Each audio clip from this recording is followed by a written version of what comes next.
However, today's topic is about UGC NET, and that is Unit 9.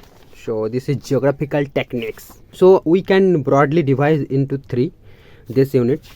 Okay, this geographical techniques. So today we'll talk about the statistical geography. ठीक है, तो यहाँ पर आप देख सकते हो कि मेरे पास लगभग 4 बुक्स है स्टैटिस्टिकल ज्योग्राफी। तो मैं ज़्यादातर केसेस में क्या होता है कि एक बुक में हर टॉपिक उतनी अच्छी से, मतलब सारे टॉपिक्स ऐसे तरीके से एक्सप्लेन नहीं किया जाता जो कि आपके समझ में आ जाए। अब देखेंगे जो स्टैटिस्टिकल टेक्निक्स में जितने सारे टॉपिक्स है वहाँ पर मैंने ये नोट किया है स्टैटिस्टिकल ज्योग्राफी के अंदर। तो पहला है applications of measures of central tendency. ठीक है, तो मैं आपको ये बता दूंगा कि कौन सी टॉपिक कौन से बुक से मैंने पढ़ रहा हूँ अभी, और आपको भी पढ़ना चाहिए ताकि आपको बेटर रिजल्ट मिल सके। ठीक है, तो ये जो पहला टॉपिक है applications of measures of central tendency and other basic concepts के लिए आपको ये बुक बहुत ही मदद करेगी। वो है statistical methods volume 1 by NG Das. I hope ये बुक सभी ने सुना होगा। तो ये बुक आपको अच्छी से पढ़नी है, specially measures of central tendency. ये टॉपिक तो आपको यहाँ से देखना ही है। ठीक है, ये आप कंटेंट अगर मैंने दिखा दिया इसमें, तो यहाँ पर देख सकते हो ये जो है बेसिक कॉन्सेप्ट से आप देख सकते हो छोटी मोटी, बट UGC नेट में वो सब कुछ ही नहीं जाते ज़्यादातर।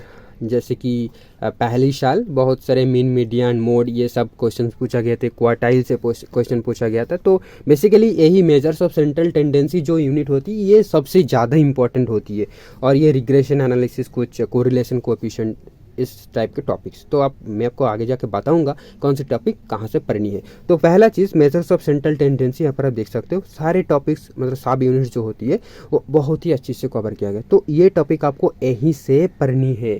ठीक है, अगर ये आपने पढ़ लिया तो आई थिंक आपको किसी और बुक से ये टॉपिक आपको नहीं पढ़ने पड़ेगी। ठीक है, तो ये बात हुआ measures of central tendency, quartiles वगैरह जो भी है यहाँ पर आपको मिल जाएंगे। बट मैंने अभी मेंशन किया क्वार्टाइल से पहली बार क्वेश्चन पूछा गया था, और वो क्वेश्चन मैंने सॉल्व करते वक्त अटक गया भाई, निकल ही नहीं रहा, आंसर कैसे आएंगे पता नहीं। मैंने जब ग्रेजुएशन के दौरान पढ़ा था, कुछ और ही बुक से पढ़ा था, मेरे को समझ में नहीं आया, और वो नोट मैंने उठाया तो फिर भी समझ में नहीं आ रहा था कुछ। तो मैंने किया, मैंने इस बुक जो है, आई होप ये बुक सभी के पास होती है, ये जनरल बुक है। ठीक है, सभी लोग खरीदते हैं एलिमेंट्स ऑफ प्रैक्टिकल ज्योग्राफी, क्योंकि यहाँ पर जितने भी ज्योग्राफिकल टेक्निक्स के अंदर, मतलब प्रैक्टिकल की जितनी होती है प्रैक्टिकल्स, वो कवर किया गया है। पर आप कंटेंट देखोगे तो आपको पता चल जाएगा।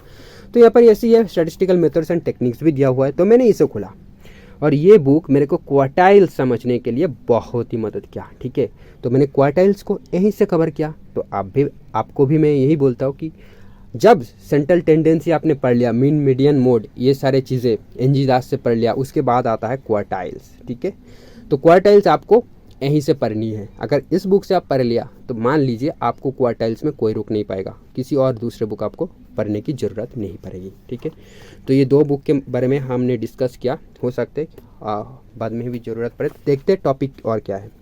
उसके बाद आता है डिस्पर्सन एंड इनइक्वालिटीज।